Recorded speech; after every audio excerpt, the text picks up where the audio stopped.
You see what panic does in the aftermath of an event like this. It appeared to me people were very calm at 1:30 this afternoon, 1:40 this afternoon. John Slicer, who was on the floor in the baggage area as this happened, watched people die around him, was extraordinarily calm. Said, admitted, my wife and I may still be in shock, my wife and mother-in-law and I. He said, but it was eerily quiet in the aftermath of this shooting. People are so stunned. They realize it's over. Then he said there was some sobbing, but remarkably and extraordinarily quiet. And then the second panic. And that's when emotions ran so high. That's when people have heart attacks. That's when kids get run over. That's when horrible accidents happen, in the panic, in the aftermath of an event. And it's very easy to sit 1,000 miles away in an air-conditioned television studio and say, keep the calm. But if authorities could talk to people right now, that would be what they would say. In fact, that's what's come over the public address systems. You can see authorities are now spooked again, and these cops are on the run, checking out another report. It is certainly our hope that this is the panic aftermath of an extraordinary event. History tells us that happens a lot. We all know we're in a slightly different world than these two, and that we're warned every time, if you're around a shooting, get away, because there could be a second. We know that it happened in Paris. You have your first explosion. We have nothing to indicate what this is. We don't know anything about motivation. Nobody has mentioned any sort of conspiracy. Nobody's mentioned any organized group. Nobody's mentioned characterized this in any way. What we have is a lone gunman with a weapon that he reloaded 2 or 3 times, shot a lot of people. The latest word is 13 to hospitals, but I think that number is wrong, because we have 8 injured and 5 dead. 5 and 8 is 13, so we think it may be 8 to hospitals and 5 dead. Be that as it may, a lot has gone down today, and to compound this with more tragedy here in the aftermath would be remarkably awful. But because of this second panic, there's no movement. Therefore, people who have been traumatized, you heard John Slicer mention, there are people all around him covered in blood. Listen to this witness talking. And they have one at the hangar. She just called me and told me that they ushered him to one at the hangar, so they don't let him go over anything. What did she see? She's saying, No, she didn't see anything. She just heard the gunshot. what did she tell us about the area where she's at? Where she is now, they're outside. They haven't let them in the hangar yet. They're all outside, and she said it was starting to rain, so they are outside. That's all I know, really. And it's pretty frightening down there. I can still hear everybody crying and pretty upset. I can imagine. What did you hear? I heard crying. Yeah, and people were, earlier they were running, but now it's just a lot of commotion. Yeah. Did she tell you she could see any police officers? Lots of police officers are down there. Yeah, the police are directing them. So she said that, yeah, there are lots of police officers, and they're sure know which way to go. They're all around. Yeah. But you were able to speak to her. I was. And she is doing, she's fine. She didn't hold her anything. She was very upset. Yeah, it's frightening. It's frightening. Did you say how many people she's with? No, I'm not sure. Just how many people there are. Yeah, but they're not family there before.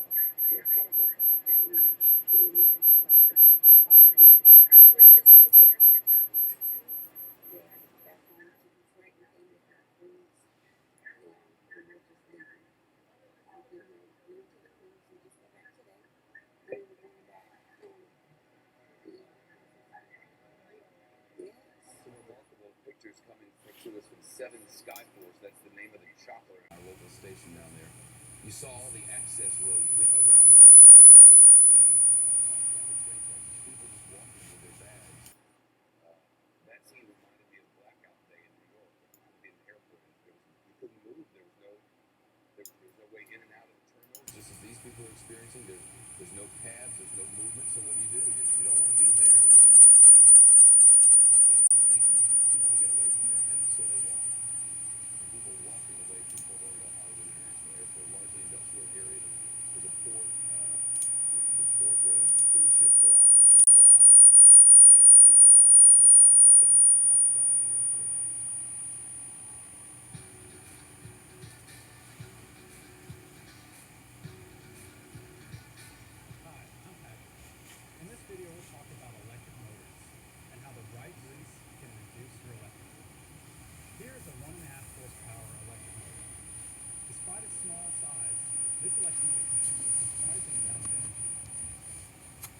10-watt LED light bulb.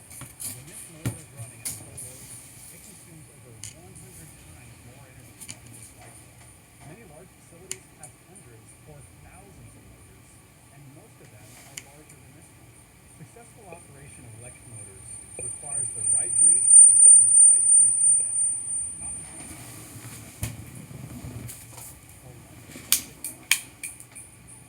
overgreasing an electric motor can be detrimental. Electric motors require high-quality grease with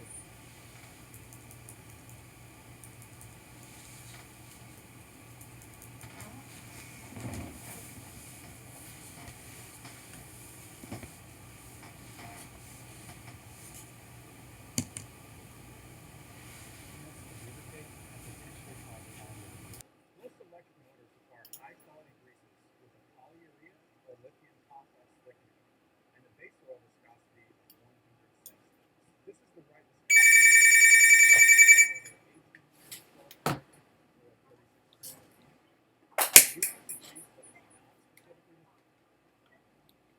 Hello. Yeah. Yeah. Hello.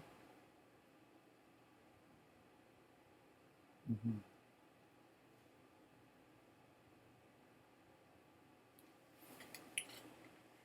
Hold on. Let me call. Yeah. Hold on.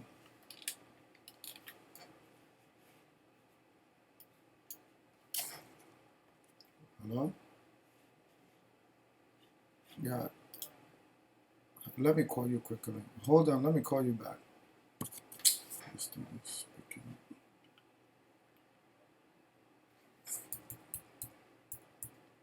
Hello. I said let me call you back. No.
bulletproof vest and heavily weaponized arms running out. Nobody would talk to me. They are in a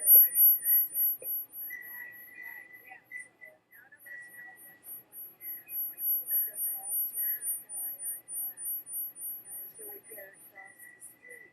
Phil, I don't want to interrupt, but I need to talk to you for a second, Phil.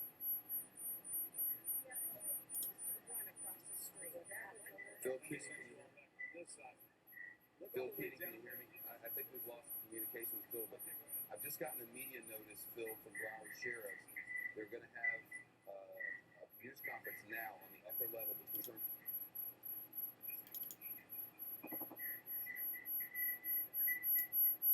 Or that, or do whatever is necessary. I've just.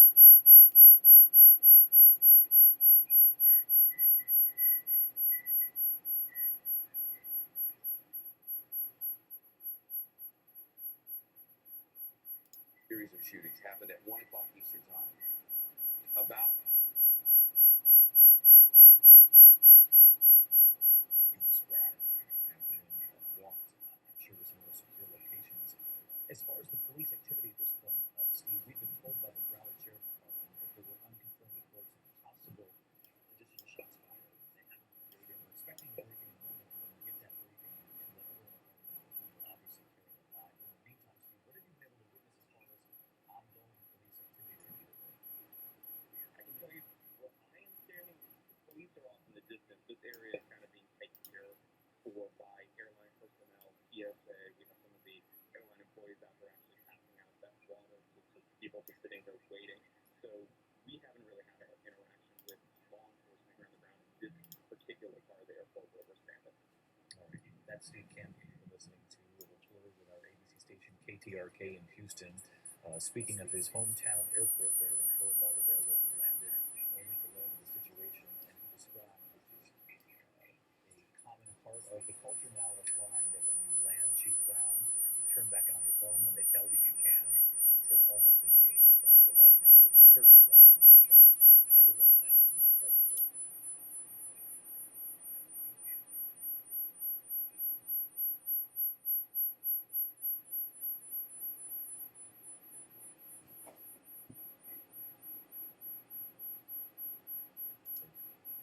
Flow of information back and forth. When is the last time you did something for the first time?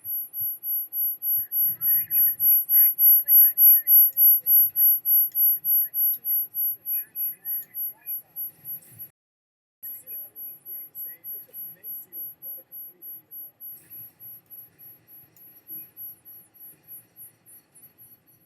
The obstacles here are like no other. There's nothing bigger or more awesome than tough mudder. Bill Nelson has been briefed, certainly other authorities as well, gathering there in Fort Lauderdale. If and when they begin to carry that live, we'll return right to it as we wait for more information. But many of you, I know, have been with us all afternoon. For those of you who are perhaps getting home from work and now just joining our live coverage, I want to bring you up to some shots fired at Fort Lauderdale Airport. And it was a short time after we came on the air that we learned that at least 5 people were shot and killed inside Terminal 2 at Fort Lauderdale Airport. One witness describing the gunman walking into that baggage claim area and a scene of terror as the gunman shot men and women. One witness by the name of Mark Lee, I believe was his name, told me